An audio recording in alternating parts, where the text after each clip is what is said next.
क्या भगवान सब देख रहे हैं? गलत कर्म करने वालों को फल कब और कैसे मिलता है? क्या आपने कभी सोचा है कि कुछ लोग दूसरों के साथ अन्याय करते हैं, झूठ बोलते हैं, किसी का हक छीन लेते हैं और फिर भी उनके जीवन में सब कुछ अच्छा चलता हुआ दिखाई देता है? तब मन में सवाल उठता है, क्या भगवान सच में सब देख रहे हैं? अगर देख रहे हैं तो गलत कर्म करने वालों को फल कब और कैसे मिलता है? श्री कृष्ण की एक दिव्य कथा इस रहस्य को बहुत सुंदर तरीके से समझाती है। एक नगर में सुरेश नाम का एक धनी व्यापारी रहता था। उसके पास बहुत धन था, लेकिन उसके मन में दया नहीं थी।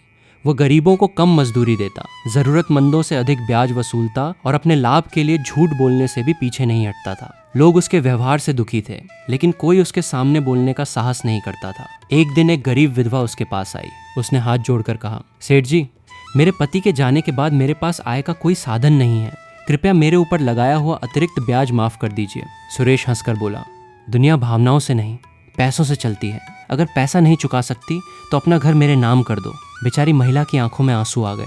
वो मंदिर गई और श्री कृष्ण के सामने बैठकर बोली, हे कान्हा, आप सब देख रहे हैं ना, मैंने किसी का बुरा नहीं किया, फिर मेरे साथ इतना अन्याय क्यों? कुछ समय बाद भी सुरेश के जीवन में कोई बड़ी परेशानी नहीं आई। उसका व्यापार बढ़ता रहा, धन बढ़ता रहा, वह और अधिक अहंकारी हो गया। वह लोगों से कहने लगा, देखा, गलत काम करने से कुछ नहीं होता, जिसके पास पैसा और ताकत है वही जीतता है। लेकिन एक दिन उसके जीवन में ऐसा मोड़ आया जिसने सब कुछ बदल दिया। उसका सबसे भरोसेमंद साझेदार उसके साथ धोखा करके व्यापार का बहुत बड़ा हिस्सा लेकर चला गया। सुरेश को भारी नुकसान हुआ। फिर उसके व्यापार की जांच शुरू हुई और उसके पुराने झूठ और गलत हिसाब सामने आने लगे। जिन लोगों को उसने वर्षों तक दबाया था वे अब उसके खिलाफ खड़े हो गए। सुरेश पहली बार डर गया। वो उसी मंदिर में पहुंचा और श्री कृष्ण की मूर्ति के सामने बैठकर बोला, प्रभु, मेरे साथ ऐसा क्यों हो रहा है? तभी मंदिर में बैठे एक वृद्ध संत ने उसकी बात सुनी और बोले, बेटा, भगवान ने तुम्हारे कर्म देखे थे, लेकिन तुमने ये समझ लिया कि तुरंत फल न मिलने का अर्थ है कि कर्म का कोई फल नहीं होता।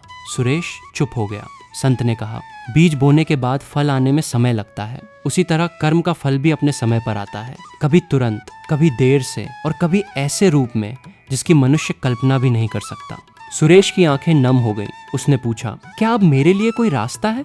संत बोले, हाँ, गलत कर्म का सबसे बड़ा प्रायश्चित है गलती स्वीकार करना और जिसे नुकसान पहुंचाया है उसका अधिकार लौटाना। सुरेश ने अपने जीवन में पहली बार अपने अहंकार को छोड़ा। उसने उस विधवा का घर वापस किया, गरीब मजदूरों की बकाया मजदूरी चुकाई और जिन लोगों से उसने गलत तरीके से धन लिया था उन्हें उनका अधिकार लौटाने लगा। उसके जीवन में सब कुछ तुरंत ठीक नहीं हुआ, लेकिन उसके भीतर एक बड़ा परिवर्तन आ गया। अब उसे समझ आ चुका था, भगवान हमेशा देख रहे हैं, लेकिन भगवान का न्याय हमारी घड़ी के हिसाब से नहीं चलता। कभी कर्म का फल परिस्थिति बनकर आता है, कभी किसी व्यक्ति के रूप में और कभी हमारे अपने मन की अशांति बनकर। इसलिए अगर आज कोई गलत व्यक्ति सुखी दिखाई दे तो निराश मत होना, और अगर आपसे कोई गलती हो गई है तो ये मत सोचिए कि अब बहुत देर हो चुकी है। सच्चा पश्चाताप, सही कर्म और भगवान पर विश्वास जीवन की दिशा बदल सकते हैं। श्री कृष्ण की सीख याद रखिए, कर्म का फल निश्चित है, लेकिन उसके आने का समय मनुष्य तय नहीं करता। जय श्री कृष्ण। राधे राधे। अगर आपको श्री कृष्ण की यह दिव्य सीख अच्छी लगी हो तो कमेंट में लिखें, भगवान सब देख रहे हैं।